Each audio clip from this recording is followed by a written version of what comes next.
Bismillahirrahmanirrahim. Assalamualaikum warahmatullahi taala wabarakatuh. Alhamdulillahi rabbil alamin. Wassalatu wassalamu ala asyrafil anbiya'i wal mursalin wa ala alihi wa sahbihi ajma'in. Rabbi shrah li sadri wa yassir li amri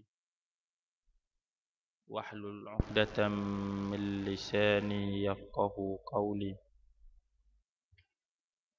Yang saya hormati Al-Fadhil Imam Bilal, pihak pengurusan surau, muslimin muslimat sekalian, mudah-mudahan diberikan keberkatan dan rahmat daripada Allah Subhanahu wa taala.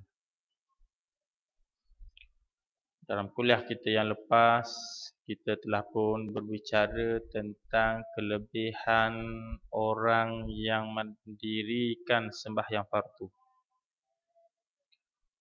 Pada kali ini kita berbicara insya-Allah berkenaan dengan kelebihan orang membaca Al-Quran. Jadi kita baca Al-Quran setiap masa, apa kelebihan yang Allah sediakan, yang Allah peruntukkan kepada kita. Al-Quran ini perkara yang mesti kita baca setiap hari. Jadi syekh saya dia sebut, dia kata kalau boleh sehari tu habis juzuk kita baca. Kita kata banyak sejuzuk. Tapi kalau kita cek balik, sejuzuk ada berapa lah? Berapa lah sejuzuk? Sejuzuk ada 10 lah. Lebih kurang 20 muka surat depan belakang. Dah kita semayang berapa kali? 5 kali. Dah kalau 5 bahagi 10, tak jatuh 2 lah. Sekali semayang. Selai sebelum, selai selepas. Lepas Isyak, kita khatam 1 juzuk. Selepas 30 hari, khatam 1 Quran.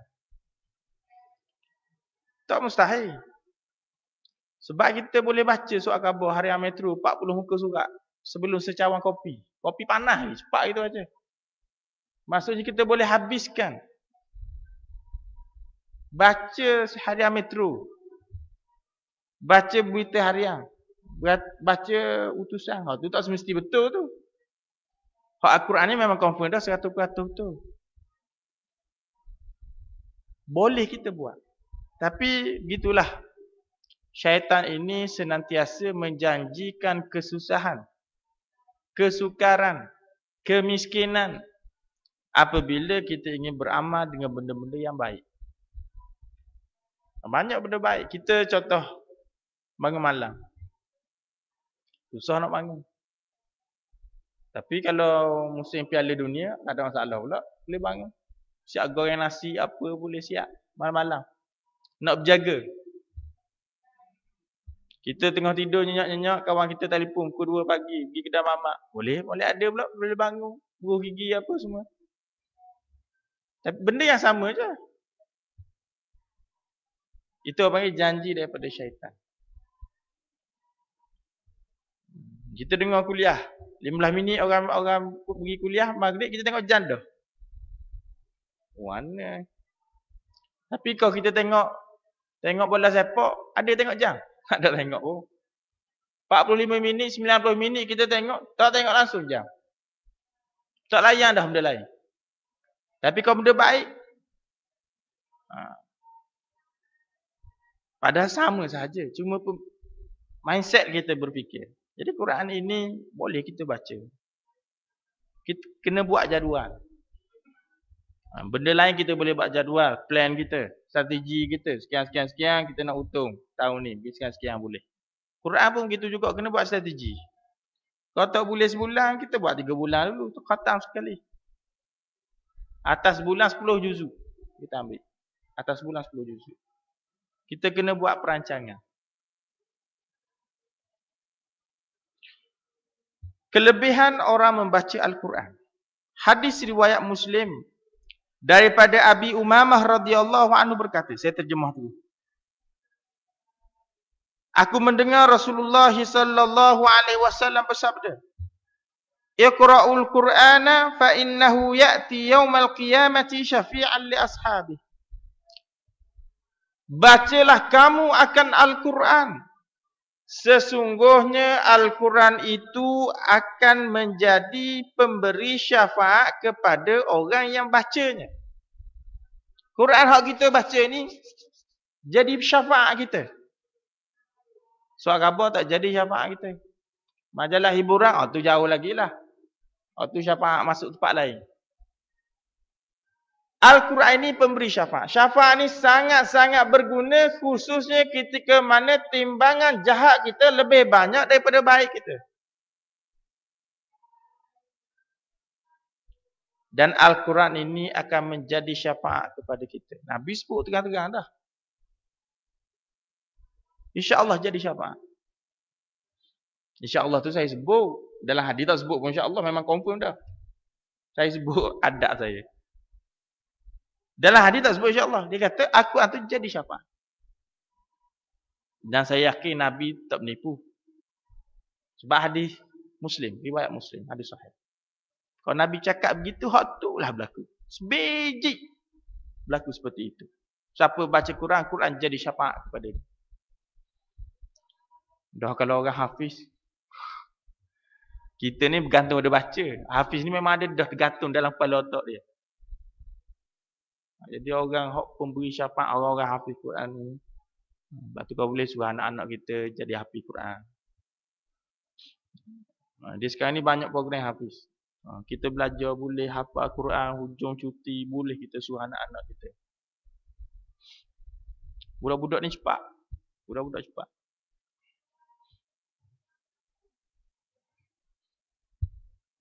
Kita susah dah, tapi suruh anak-anak kita lah. Kita main modal lama je lah, 3 kul tu. Tapi kita suruh anak-anak kita pula. Baik, dalam hadis riwayat Muslim yang lain. Daripada Nawas bin Sam'an radhiyallahu anhu berkata, aku mendengar Rasulullah sallallahu alaihi wasallam bersabda, "Yu'ta yaumal qiyamati bil Qur'ani wa ahlihi alladhina kanu ya'maluna bihi fid dunya." Taqaddumuhu suratul Baqarah wa Ali Imran tuhajjani an sahibihima. Ini Nabi tolong beritahu benda hak berlaku hari akhirat. Nabi beritahu pada kita setelah Allah wahyu pada dia melalui hadis. Nabi sebut sesungguhnya pada hari kiamat nanti, Al-Quran serta orang yang membacanya, orang yang melaziminya, orang yang membaca dan beramal dengannya. Dalam hadis ini merujuk kepada orang yang baca dan beramal 2 surah. Surah Baqarah dan Ali Imran. Dan kita dalam Al-Quran ada 114. Dia kaedah dia begini. Kadang-kadang sebut hak sikit melambangkan hak lain lebih-lebih lagi. Kalau saya kata, siapa dapat nombor 10 anak saya dalam kelas, ayah beli kereta remote control. Maksudnya kalau dapat nombor 1, takkan. Ada lebih besar lagi. Dan disebut dalam ini, barang siapa yang beramal, membaca surah Baqarah beramal dengannya, maka surah Baqarah dan surah Ali Imran akan datang pada hari kiamat menjadi lawyer dia. Lawyer. Tuhajan, berhujah untuk si pembaca dan orang yang beramal dengannya. Kita kalau pergi ke mahkamah, ada lawyer sebelah kita, hak terkenal, goyang kaki dah kita. Sanggup bayar lebih. Yang ni tak perlu bayar apa-apa. Lawyer free. Iaitu surah Baqarah dan surah Ali Imran. Kalau orang baca 114, beramal habis 114, maka sudah tentu ramai yang akan berhujah untuk kita. Yang berhujah tu maksudnya akan mempertahankan kita. Hadis riwayat Bukhari. Daripada Uthman bin Affan radhiyallahu anhu berkata, Rasulullah sallallahu alaihi wasallam bersabda, Khairukum man ta'allama al-Qur'ana wa 'allamah. Nabi sebut di hadapan para sahabat, dia kata orang hak paling baik di antara kamu, kalangan sahabat. Kalau kita di kalangan kita, hak dalam surau ni hak paling baik siapa? Hak dalam taman perumahan ni siapa hak paling baik sekali? Dalam kawasan ni, dalam daerah ni, dalam parlimen ni, dalam negeri ni, dalam negara ni, siapa hak paling baik sekali? Rasulullah ajar pada kita. Orang yang paling baik di kalangan kamu, man ta'allamal Quran, mereka yang belajar Quran wa 'allamah, dan mengajar kepada orang lain. Belajar dan mengajar, jangan kita imagine bahawa macam saya duduk atas ni. Apa sahaja yang kita ajar walaupun sedikit daripada Al-Quran. Kita tengok orang lalai seorang, pada kita baca surah Wal-Asr. Kata demi masa, Allah cerita bab masa ni, kalau boleh jangan buat begini. Kita sudah pun termasuk dalam kategori orang yang mengajar Al-Quran. Walaupun kita tak tahu bab-bab lain. Dia macam sekolah. Sekolah ini, semua cikgu kita panggil. Walaupun hak ni specialist bidang sains, hak ni bahasa, tapi gaji sama belaka. Gaji semua sama. Semua dipanggil cikgu, semua dipanggil guru.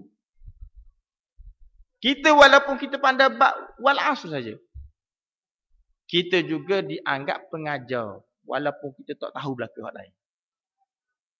Dan orang yang paling terbaik di kalangan kamu ialah orang yang belajar Quran dan mengajar. Jadi kalau orang nak cari rakan kongsi, partner perniagaan, nak cari orang paling baik. Nak cari orang paling baik, kena cari syarat begini lah. Kau berjumpa orang yang belajar Quran, mengajar Quran. Oh ni kita jangan bimbang. Tak anak kita, tak menipu kita, insya-Allah. Sebab Nabi kata orang paling baik. Jadi kalau kita cari orang paling baik, menipu kita, sama ada orang tu jahat betul, dia tak ikhlas, ataupun Nabi bohong. Nabi tidak bohong. Hadis riwayat Bukhari Muslim, muttafaqun alaih. Daripada Aisyah radhiyallahu anha berkata, Rasulullah sallallahu alaihi wasallam bersabda, "Allazi yaqra'ul Qur'ana wa huwa mahirun bihi ma'as safaratil kiramil bararah." والذي يقرأ القرآن ويتتعتع فيه وهو عليه شاق له أجر. Barang siapa daripada Aisyah radhiyallahu anha berkata, Rasulullah sallallahu alaihi wasallam bersabda, barang siapa yang membaca Al-Quran wa huwa mahirum bihi, dalam keadaan mahir, dalam keadaan betul sebutan dia, cantik sebutan dia, tak salah huruf sin sebut huruf sin, tak sebut huruf sad, huruf dha tak sebut huruf dal, waladha tu elok je kena. Orang baca Quran dengan betul, maka dia akan dihimpunkan bersama-sama dengan para malaikat pada hari kiamat kelak. Ada setengah ulama' di tafsir, dia kata, dalam hadis ni tak sebut hari kiamat. Atas dunia lagi, dia ini bersama-sama para malaikat. Setengah ulama' tafsir begitu. Kita pergi pasar, malaikat ikut kita. Pergi mana-mana tempat pun ikut kita. Setengah tafsiran yang lain. So, kalau orang malaikat ikut kita, rasa seronok, tenteram, tenang. Wallazi yaqra'ul Quran, barang siapa yang baca Quran dalam keadaan pelak dia, dalam keadaan bahasa lain salahnya, dalam keadaan dia bersusah payah membacanya, berusaha membacanya walaupun salah, maka dia mendapat dua ganjaran. Ganjaran susah, ganjaran silap dia, dan ganjaran dia membaca Al-Quran. Dia susah nak baca walaupun silap. Dah orang kata baca Quran kalau salah berdosa. Jadi kena cek semula. Dalam hadis ni terang-terang sebut, orang berusaha baca Quran, dia berusaha tapi salah juga. Boleh pahala pula atas salah. Dah nak cari kat mana pahala begitu. Atas dunia ada orang buat begitu. Majikan kata oleh kerana awak report pun tak hantar, masuk kerja pukul 12 tengah hari, keluar pukul 12.30 saya nak gaji. Tak ada rasa, tak jumpa lagi lah setakat ni. Maju macam mana pun masyarakat tu. Tapi Allah, itulah rahmat Allah kepada kita. Barang siapa baca Quran, pelak sebut. Daripada dulu sampai learn ni, wadah tak betul-betul, sing tak betul-betul. Tapi dia berusaha membaca. Maka dia dapat 2 ganjaran. Ganjaran susah sebut dan ganjaran membaca Al-Quran. Jadi kita begitulah dia salah faham. Akhirnya dia tak baca Quran. Macam dulu kot kita biasa dengar orang kata barang siapa hafal Quran kemudian hilang hafalan dia berdosa. Kita tahu dia ambil mana pun kita tahu ada hadis tapi hadis tu hadis yang dhaif. Bukan salah kita. Ingat lupa tu bukan kerja kita. Siapa dia yang hafal Quran untuk lupa? Tak ada. Dia hafal tu maksudnya dia nak ingat. Dan kalau lupa nak macam mana? Kita ada rezeki lah bab itu. Tapi orang kita siapa pun tak takut nak menghafal. Dan saya sebut benda betul. Maksudnya ada orang kata saya tak nak hafal takut lupa nanti berdosa. Akhirnya modal dia tu lah 3 ku tu lah. Daripada rambut hitam sampai rambut putih. 3 ku tambah sikit lah aku ya ayuhal kafirun sikit-sikit. Jadi kita kena tak apa lupa tak ada masalah. Itu dimaafkan oleh hukum syarak. Baik, dalam hadis riwayat Bukhari dan Muslim muttafaqun alaih daripada Abi Musa Al-Asy'ari radhiyallahu anhu berkata, Rasulullah sallallahu alaihi wasallam bersabda, "Mathalul mu'minil ladzi yaqra'ul Qur'ana mathalul utrujah." Mana-mana orang Islam, mana-mana orang mukmin. Dalam kaedah kalau dalam hadis ini dia sebut mukmin sahaja tanpa disebut muslim, maksudnya mukmin itu adalah muslim. Kalau mukminin wal muslimin maksudnya ada perbezaan. Kalau dia sebut satu-satu muslim ke mukmin tak ada perbezaan, semua orang Islam walaupun perkataan dia mukmin. Setengah ulama kata begitu. Mana-mana orang Islam yang membaca Al-Quran mathalul utrujah seperti buah utrujah. Saya tak tahu buah utrujah macam mana, tapi tahu dia punya ciri-ciri di sini. Buah utrujah ini ialah rihuha tayyib. Baunya wangi. Wa ta'muha tayyib. Dan rasanya manis, sedap kalau kita makan. Ini buah-buah utrujah. Orang mukmin kalau kita ni jenis hari ni, kita ni jenis baca. Hari ni kita baca Quran banyak, pagi tadi baca. Kita ni hari ni jadi buah utrujah. Bau wangi, rasa pun sedap. Wa mathalul mu'min alladzi la yaqra'ul Quran. Dan mana-mana orang Islam yang tak baca Quran, tak baca Quran langsung. Dia baca-baca Quran tu bulan Ramadan baca Quran. Buat tadarus. Itu pun sebab orang cerita kata siapa tamat Quran dapat kain pekak. Kata jom mari lah.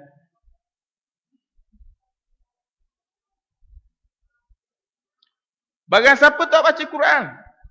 Kalau hari ni kita tak baca Quran langsung, katakanlah. Kita tak tahu hadis ni dia refer kepada siapa, sama ada hari-hari ataupun seumur hidup kita tak tahu.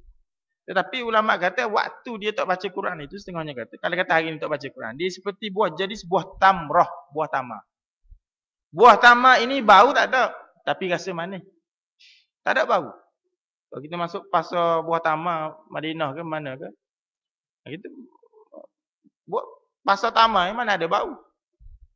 Bau gitu, bau orang. Tapi manis rasanya. Tapi orang Islam, hak yang tidak baca Quran, manis boleh buat kawan. Tapi tidak boleh memberi kesan kepada kita.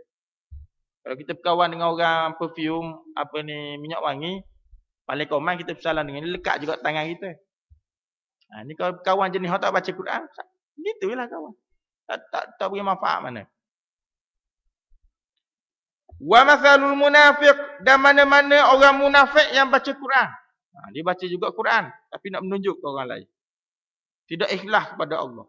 Bukan nak menunjuk dia lebih jahat lagi munafik ni, maksudnya dia ni ada niat jahat pada Islam. Mana-mana orang munafik yang membaca Al-Quran kamathalir raihanah, seperti buah raihanah. Raihan kita sebut biasa, raihanah.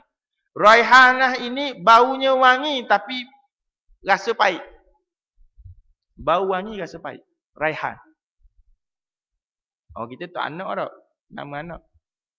Raihan ni bau wangi tapi rasa pahit. Wa mathalul munafiq, orang munafik yang tak baca Quran. Dahlah munafik tak baca Quran pula. Kamathalil hamzalah, seperti buah hamzalah, bau tak ada dan rasanya pahit. Jadi kita hari ni kata di mana? Agak-agak. Boleh agak tu, tak payah fikir dah. Pagi tadi baca dah Quran. Tengah hari tadi baca dah Quran. Bila hak kali paling last sekali kita baca Quran? Bila paling last khatam Quran? Oh tu dia. Bila paling last khatam Quran? Kalau kena bulan tahun lepas, bulan Ramadan, kira lagi. Ada orang yang khatam Quran sama Jepun tu. Tak renew dah dia punya khatam Quran. Rotek renew tiap-tiap tahun. Tapi khatam Quran tak ada.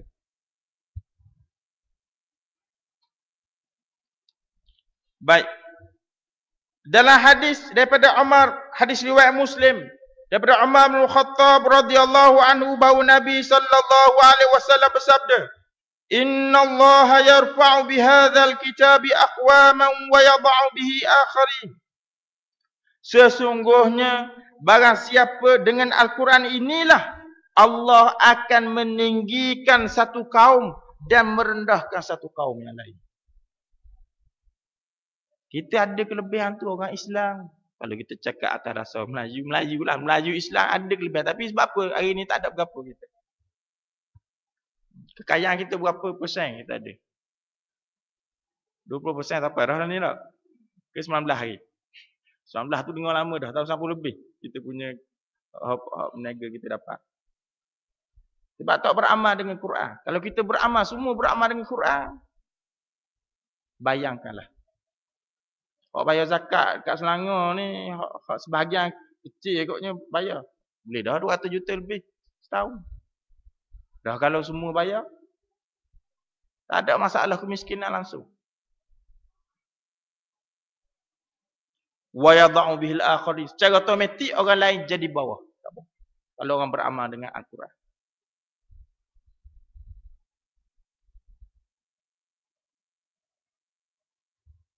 Sayyidina Umar ni khalifah Islam yang kedua. Sudahannya kena bunuh. Orang baik gitu pun kena bunuh. Pada zaman tu sahabat belaka tu. Tapi orang bunuh tu bukan sahabat lah. Bunuh tu orang jahat lain lah. Tapi nak ceritanya. Orang baik gitu pun kena bunuh. Lepas tu selepas tu pula hadis seterusnya. Wa'an Ibnu Ammar. Abdullah Ibnu Ammar. Ini anak dia. Meriwayatkan hadis dan hadis yang lain. Dia Sayyidina Umar, Abdullah bin Ammar dan Salim bin Abdullah. Salim ni cucu dia. 3 serangkai. Jenis-jenis orang hebat belaka. Nak cari begitu bukan senang. Bab lain banyak. Tok kita lu penyanyi Pok Ye. Katakan. Ayah kita penyanyi begini-begini. Anak pula masuk Akademi Fantasia. Ayah Kilauan Emas. Kilauan Emas penyanyi itulah orang umur 40 tahun ke atas. Gitu ramai jumpa. Tapi hak jenis tu ayah anak tu bukan senang. Dan termasuklah yang ini Sayyidina Umar, kena ingat ni, Sayyidina Umar, Abdullah bin Umar, Salim bin Abdullah. Salim. Ni 3 serangkai hebat. Tapi jangan bimbang, bab anak ini itu tentu Allah belaka. Anak Nabi Nuh pun tak ikut dia. Itu biasa dah. Jangan rasa sedih lah kalau anak kita tak ikut jejak kita ke apa ke. Itu hidayah ni milik Allah. Jadi ada kebetulan Allah beri kelebihan. Serangkai straight. Kadang-kadang Allah tak beri kelebihan. Tak payah bimbang lah. Kalau Nabi Nuh, orang paling hebat sekali tu, berapa tahun dia berdakwah? 950 tahun. Dr. Tariq Suwaidan dia buat research sikit tentang berapa ramai pengikut Nabi Nuh. Dia kata aku jumpa satu riwayat kata pengikut Nabi Nuh ni tak lebih 10 orang. Tak lebih, bukan 10 orang. Tak lebih 10 orang. Lebih kurang 1000 tahun. Anak tak ikut. Waktu banjir tu anak cakap besar, tak cakap besarnya. Dia kata ada bukit lain. Ayah dia ajak dah. Dia kata ada bukit lain tinggi. Jadi kita jangan bimbang lah. Kalau benda tak berjadi itu urusan Allah SWT. Jangan kita hina orang pula. Oh ayah baik, anak tak jadi. Kalau kita hina dia, macam kita hina Nabi Nuh. Itu serah pada Tuhan lah, kita berdoa aja. An Ibnu Umar, daripada Ibnu Umar radhiyallahu anhuma, daripada Nabi sallallahu alaihi wasallam bersabda, la hasada illa fi ithnatain. Hasad tidak boleh berlaku di antara orang Islam, orang kafir tak boleh, kecuali dalam dua perkara. Rajulun atahu Allahul Quran. Dua orang ni kita boleh berhasad dengki dengan dia. Siapa peringkat tak tidur malam pun tak apa. Tak nak tidur siapa. Kita berdengki dengan dia. Boleh dua golongan ini. Pertama, seorang lelaki yang Allah kurniakan dia ini melazimi Al-Quran, membacanya ana al-laili wa ana in-nahar. Baca siang malam baca. Kita boleh berdengki. Tapi masalah bolehkah kita dengki? Tak ada nafsu langsung nak dengki pak ni. Tak ada nafsu. Sebab hati kita nak benda lain. Kalau hati kita nak Islam, kita cepat dengki. Tengok orang tu semayang lebih, tak jadi ni. Tengok semayang 2 rakaat, kita tak jadi, kena buat 4 rakaat. Kita hanya berdengki terhadap benda hak nafsu kita nak. Kalau kita nak duit, kita berdengki bab duit. Kalau siapa perikat, kita boleh berdengki dalam bab agama. Oh, tu hebatlah kita tu. Kira kita ada nafsu nak beragama lah. Tengok orang semayang lebih, tak jadi. Tengok orang tu khatam Quran sekali, tak jadi, kena buat 2 kali bulan ni. Warajulun, dan kita boleh berdengki pada seorang lelaki yang Allah kurniakan harta, fahuwa yunfiquhu ana al-laili wa ana an-nahar. Seorang lelaki yang dikurniakan harta, kemudian dia membelanjanya siang dan malam. Oh, ni boleh berdengki. Tapi berdengki bukan nak suruh utuh harta dia. Berdengki supaya kita ini melebihi dia. Rasa tak puas hati. Dia ini ada rumah anak yatim, kita nak buat lagi. Kalau dia ada sebiji, kita nak buat 2 biji. Kalau dia ada rumah 1000, kita nak ada rumah 2000. Dua perkara ni boleh berdengki. Tapi adakah kita boleh berdengki dalam bab itu? Kita fokus pun tak boleh nak berdengki. Dia benda ni datang akibat daripada kesungguhan kita nak beramal dengan Islam.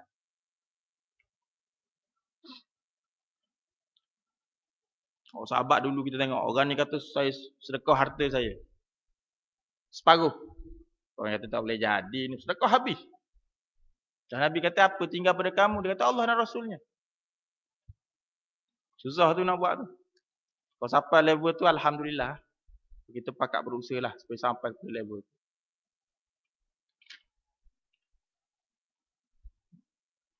Baik. Ini hadis agak pelik sikit lah ceritanya. Tapi hadis ini muttafaqun alaih. Hadis Bukhari Muslim. Daripada Bara' bin Azib radhiyallahu anhu berkata, kana rajulun yaqra'u suratal kahfi wa 'indahu farasun marbutun bi syatanain. Ada seorang lelaki, Bara' bin Azib ini meriwayatkan, ada seorang lelaki dia baca surah Al-Kahfi.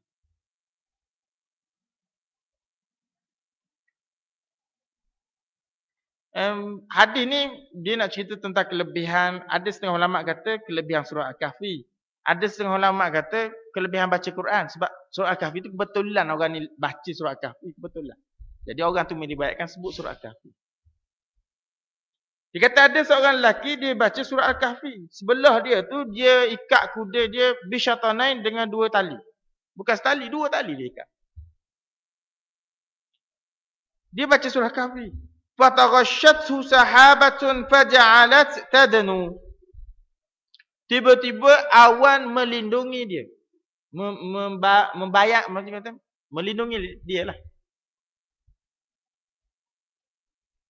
Faja'alat tadnu. Bab bukan saja melindungi, bahkan merendahkan lagi. Dia kalau awan tu rendah, lagi sejuk. Wa ja'ala farasuhu yanfiru minha. Jadi sampai pekat kuda dia nak lari. Sebab awan tu rendah. Falamma asbaha, apabila orang lelaki ni pagi esok mungkin dia bermalam di situ, dia bangun, dia pergi jumpa dengan Nabi sallallahu alaihi wasallam. Dia cerita kisah dia. Dia baca surah Kahfi, dia tiba awal lindung dia. Lepas tu kuda dia sampai pekat nak lagi. Sebab awan tu rendah sangat. Kalau kat padang pasir awan rendah, pelik ke? Kalau kita biasalah kat bukit ni. Padang pasir. Dia tak sebut cerita lah padang pasirnya. Tapi suasana pada zaman dulu begitu. Lalu Nabi sebut. Tilkas sakinatu tanazzalat lil Quran. Nabi kata, peristiwa yang kamu ceritakan itu adalah ketenangan yang diturunkan oleh Allah kerana mu baca Quran. Kita baca Quran, bawa ketenangan. Dan ianya bukan balasan akhirat, atas dunia Allah beri dah. Kita baca Al-Quran.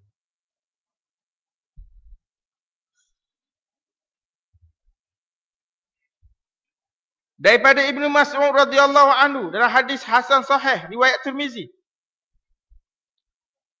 Rasulullah sallallahu alaihi wasallam bersabda, "Man qara'a harfan min kitabillah, barang siapa yang membaca satu huruf daripada Al-Quran, falahu hasanah, baginya kebaikan, wal hasanatu bi asyri amsalihha, dan kebaikan itu dengan 10 gandaan. La aqulu alif lam mim, aku tak kata alif lam mim itu satu perkataan, tetapi alif itu satu perkataan, lam itu satu perkataan, mim itu satu perkataan.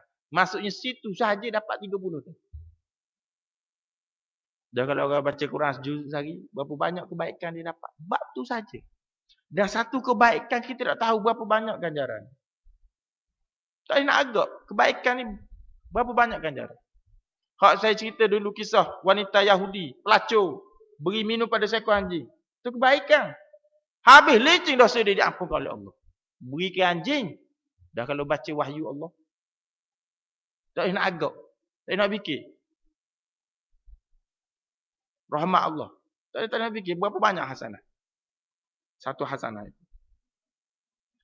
Dalam hadis riwayat Tirmizi, hadis hasan sahih daripada Ibnu Abbas radhiyallahu anhu berkata, Rasulullah sallallahu alaihi wasallam bersabda, "Innal ladzi laisa fi jawfihi syai'un minal Qur'an kal baitil kharib."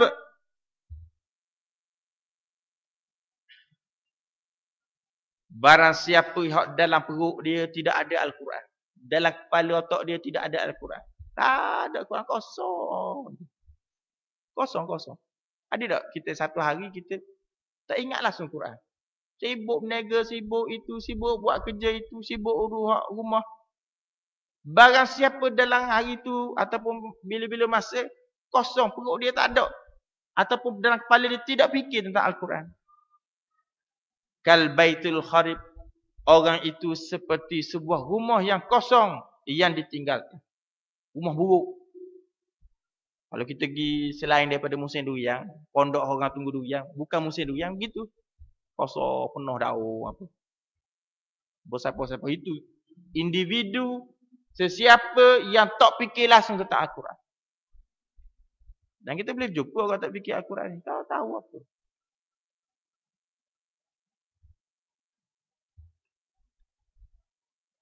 Daripada Abdullah bin Amr, hadis riwayat Tirmizi, Abu Daud, hasan sahih.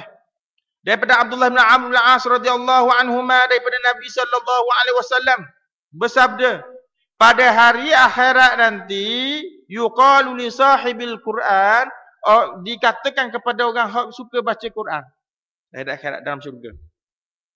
Siapa baca Quran, Allah kata ke dia, iqra wartaqi, bacalah kamu Al-Quran.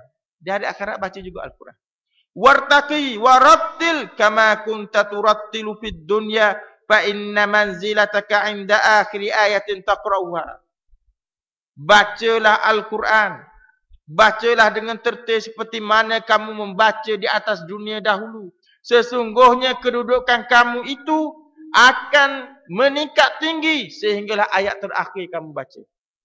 Yakni hari akhirat nanti, orang tu kalau jenis suka baca Quran, dia baca dalam jannah, dalam syurga tu tinggi sampai akhir ayat yang terakhir dia baca. Lagi banyak dia baca, lagi tinggi kedudukan dia.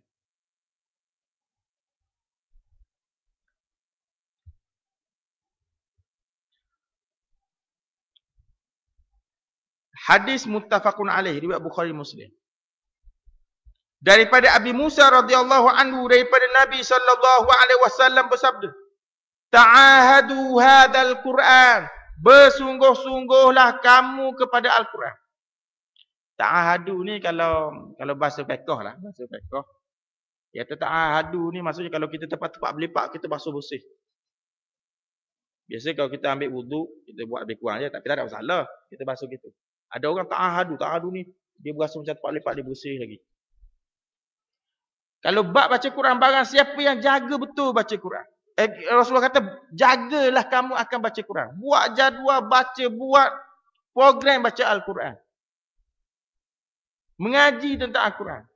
Wa wallazi nafsu bi Muhammadin biyadihi. Rasulullah pun bersumpah, lahu ashaddu tafallutan minal ibli fi uquliha. Sesungguhnya Al-Quran itu lebih liar daripada unta. Buat ada tempat dia. Kita kata unta ni liar kat mana? Kita nampak slow jalan. Ada setengah tu lah dia tafsir. Dia kata liar memang unta memang begitu. Dia kata nampak jinak. Kalau kita ikat betul-betul jinak lah. Nak sembelih pun mudah. Tapi cuba lepas sekali kat padang pasir. Bangun pagi esok tak jumpa unta. Dia jenis jalan slow-slow hilang gitu. Dan Al-Quran ni begitu. Kalau kita tak buat jadual baca Quran, tak baca Quran. Kita Ramadan baca Quran tak? Selepas raya tu, kita kata, kita rehat luar 3 hari. Ziarah saudara mara. Bukan 3 hari, 3 tahun lepas tu pula baca Quran. Dia lebih liar daripada unta. Al-Quran. Kita tinggal sekali seronok. Dia kena baca, kena buat jadual. Lebih liar daripada unta tu, Nabi beritahu tu daripada Allah juga. Allah tahu.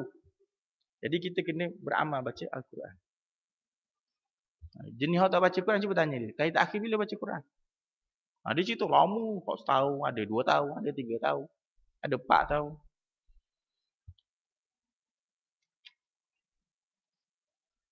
Tapi Alhamdulillah ada bulan Ramadan. Jadi kita pun ingatlah sikit.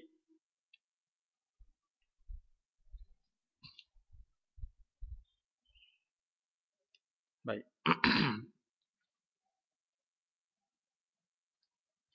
Daripada Abi Sa'id Rafi', ini hadis riwayat Bukhari, bin Mu'alla radhiyallahu anhu berkata, Rasulullah sallallahu alaihi wasallam bersabda kepadaku, ala u'allimuka 'azama suratin fil Quran qabla an takhruja minal masjid.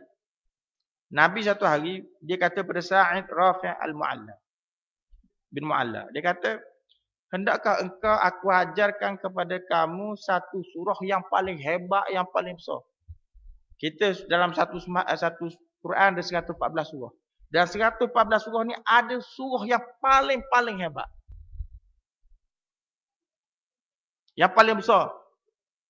Kita kalau paling besar, paling panjang. Tapi rupanya tidak begitu. Apabila dia kata aku nak keluar masjid, aku ingat hak Nabi sebut tadi. Dia pun kata kepada Nabi, qultu ya Rasulullah innaka qulta la u'allimannaka 'azama surah. Tadi tuan telah pun sebut pada saya bahawa tuan ingin ajarkan kepada saya satu surah yang sangat hebat, yang paling besar, yang paling hebatlah dalam Al-Quran. Lalu Rasulullah pun bersabda, alhamdulillahi rabbil alamin, hiya sab'ul mathani wal Qur'anul azimul ladzi utitu. Lalu Rasulullah menyebut, iaitu surah Al-Fatihah. Ini hak paling besar sekali. Kalau orang tanya kita hak mana surah paling hebat, surah Fatihah. Itu paling hebat sekali.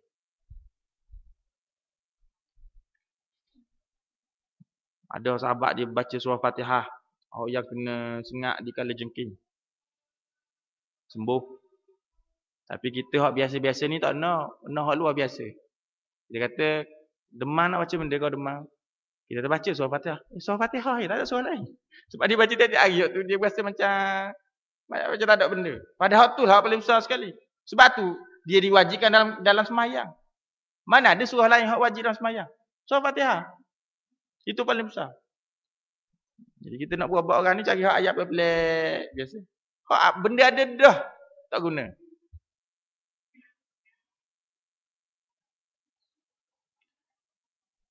Kemudian daripada Abi Sa'id Al-Khudri radhiyallahu anhu, hadis riwayat Bukhari. Bahawa Rasulullah sallallahu alaihi wasallam bersabda kepada sahabat dia, "Aya'jizu ahadukum an yaqra'a bi thuluthil Qur'ani fi lailah?" Rasulullah tanya, mampu tak kamu baca 1/3 Al-Quran satu malam? Lebih yakni 10 juzuk. Sahabat jawab apa? Fashaqqa dzalika alaihi. Sahabat pun rasa macam susah, dia kata, "Ayyuna yutiku dzalika ya Rasulullah?" Wahai Rasulullah, siapa di antara kami yang mampu untuk baca 10 juzuk semalam? 10 juzuk semalam. Siapa yang mampu? Tak ada orang mampu pun. Ni kita baca ada ni jadi banyak question mark lah yang adanya. Dah kata orang cerita baca sampai khatam satu Quran, baca semayang khatam satu Quran, hak ni kata sebulan 60 kali. Tu wallahu alam. Tapi hadis ni jelas tu. Bahawa sahabat macam kita juga. Dia kata siapa yang mampu untuk baca 10 juzuk semalam? Sebab tu ada ulama dia ambil juga spirit daripada hadis ini, dia kata makruh kita khatam Quran kurang daripada 3 hari. 2 hari, sehari. Saya rasa, tapi betul saya rasa sebab dia jadi menyebabkan hidup kita balance. Kalau kita main baca sehari memang habis. Tapi jadi tak buat kerja lain. Tak buat kerja lain. Hidup berkeluarganya, hidup bekerjanya. Jadi Nabi buat hal paling cantik dah. Dan Nabi tanya tu sebagai satu isyarat kepada kita. Dan sahabat kata kami tak mampu. Mana ada siapa di antara kami yang mampu baca 10 juzuk semalam? Lalu Rasulullah sebut Qul huwallahu ahad. Iaitu kamu boleh baca 10 juzuk semalam. Iaitu kamu membaca Qul huwallahu ahad. Sesungguhnya Qul huwallahu ahad itu menyamai 1/3 Al-Quran. Dan kalau kita jenis tak baca Quran, paling common sebelum tidur baca 3 kali. Khatam satu Quran semalam. Paling common. Kita kata sama ke pahala? Sama lah. Cuma atas dunia ni nampak macam tak sama. Hari akhirat, sama lah. Di hari akhirat nampak sama. Macam kita ada duit RM50. RM50 tu bukan nilai sebenar emas. RM50 tu. Tapi bila kita beli barang kat kedai RM50, dapat harga RM50. Kita apabila hari akhirat, kita guna baca, maksudnya dia khatam setiap malam. Al-Quran mungkin dapatlah pahala banyak tu. Cuma atas dunia ni kita rasa macam tak munasabah. Macam tidak munasabah. Tapi hakikatnya sama saja ganjaran dia. Seperti mana yang saya sebut lepas. Orang yang duduk dalam masjid ini tunggu untuk semayang yang lain. Seperti kita semua ini. Maka dia dapat pahala seperti dia semayang. Atas dunia saya terpaksa sebut seperti. Hari akhirat memang actual sembahyang. Ganjaran sembahyang betul. Yang sebenar. Maksudnya kalau saya tunggu daripada maghrib sampai isyak. Kalau maghrib isyak tu berapa ratus rakaat boleh sembahyang. Katakanlah. 50 rakaat sembahyang kita sembahyang. Hari akhirat ditulis dalam amal kita dia sembahyang 50 rakaat. Maghrib dengan isyak. Cuma atas dunia ni nampak kita duduk sandar je. Tapi dapat pahala.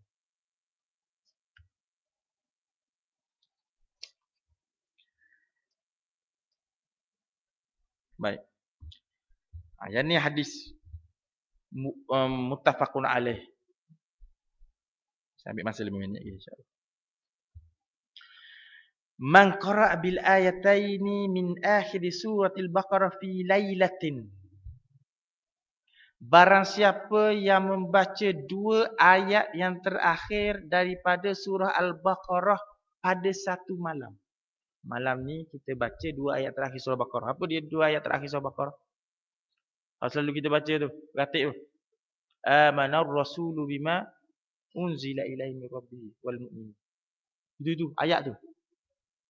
Barang siapa yang baca satu malam itu, dia baca 2 ayat yang terakhir. Selepas isyak tu kita tolong baca sikit. Bapak imam, waktu kita on the way balik, kita baca dalam kereta ke. Kat sini ke. Barang siapa baca 2 ayat terakhir surah Baqarah pada satu malam, kafatah. 2 ayat itu mencukupi akan dia. Tafsirannya dia ada dua. Mencukupi maksudnya kafatahul makruhatil kalailah. Dia ini cukup baginya untuk dia ini menghalang segala keburukan yang berlaku pada malam itu. Hak dia tak suka. Kenapa kita tak suka malam tu? Orang masuk curi rumah kita tak suka. Balah suami laki bini malam tu, hak tu kita tak suka. Kenapa hak tak suka? Kalau kita jenis anak saya tengok suka tengok TV sampai ke malam, kita tak suka. InsyaAllah dengan baca ayat ni kita apa sahaja benda hak tak suka, cukup ayat itu insya-Allah Allah akan hapuskan. Atau serta-merta gradually lah dihapuskan oleh Allah Subhanahu Wa Taala. Dan satu lagi tafsiran disebut kafatahu an qiyamil lail. Cukup baginya qiyamul lail. Cukup bagi maksudnya kalau malam tu tak bangun qiyamul lail. Cukup dah.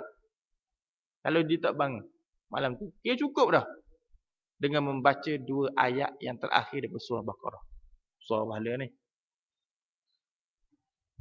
Kalau kita seronoknya, dua-dua seronok baca.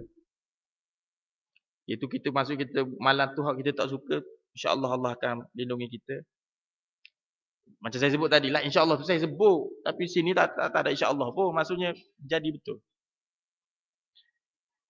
Dan yang terakhir, hadis yang terakhir, dia banyak hadis, tak apalah. Lain kali pula kita sebut. Yang terakhir daripada Abi Hurairah, riwayat Muslim. Daripada Abi Hurairah radhiyallahu anhu bahawa Rasulullah sallallahu alaihi wasallam bersabda, "La taj'alu buyutakum maqabira.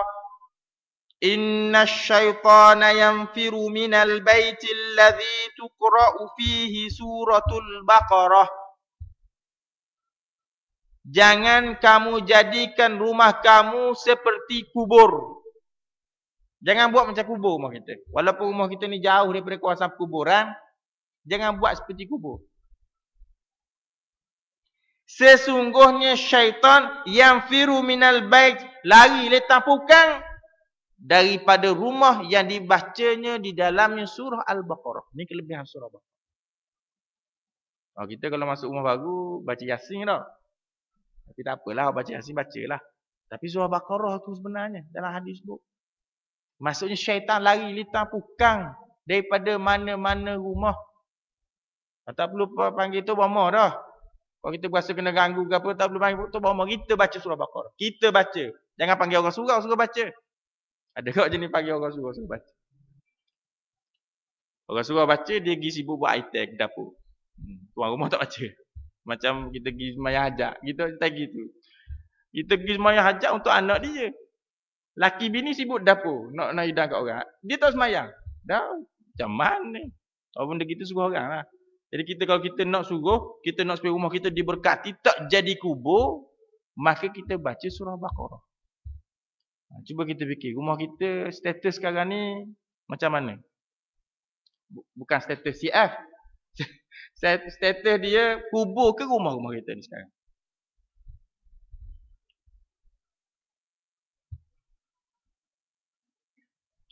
Jadi kalau kita nak buang status kubur, kita baca surah Baqarah. Surah anak kita apa tak semestinya satu malam tu habis. Kita distribute lah. Sampai sebulan ke. Sebab surah Baqarah ni 3 juzuk juga. Jadi kalau orang tak biasa panjang lah. Jadi tu baca surah Baqarah. Paling common baca juga dalam rumah kita surah Al-Baqarah. Kita baca sendiri. Kalau waktu kita uzur, kita pasang Al-Quran, kaset-kaset bacaan surah Al-Baqarah. Banyak kita boleh dapat. Pagi-pagi tu kita pasang surah Al-Baqarah. Wallahualam. Itu sebahagian daripada kelebihan lah. Banyak cerita-cerita kelebihan ayat-ayat yang lain, insya-Allah. Kalau ada masa kita sambung untuk kuliah kita yang akan datang. Kita cerita tentang kelebihan-kelebihan lah. Apa sajalah daripada amalan-amalan yang kita buat. Apa yang baik datang daripada Allah. Apa yang kurang datang kelemahan diri saya sendiri. Marilah sama-sama kita sudahi dengan suratul Asr dan tasbih. A'udzubillahi minasyaitonirrajim. Bismillahirrahmanirrahim. Wal 'asr innal insana lafi khusr illa allazina amanu wa 'amilus solihat wa tawassaw bil haqqi wa tawassaw bis sabr. Subhanakallahumma bihamdika asyhadu an la ilaha illa anta astaghfiruka wa atubu ilaik. Wabillahi taufiq. Wassalamualaikum warahmatullahi taala wabarakatuh. Taqabbalallahu minkum.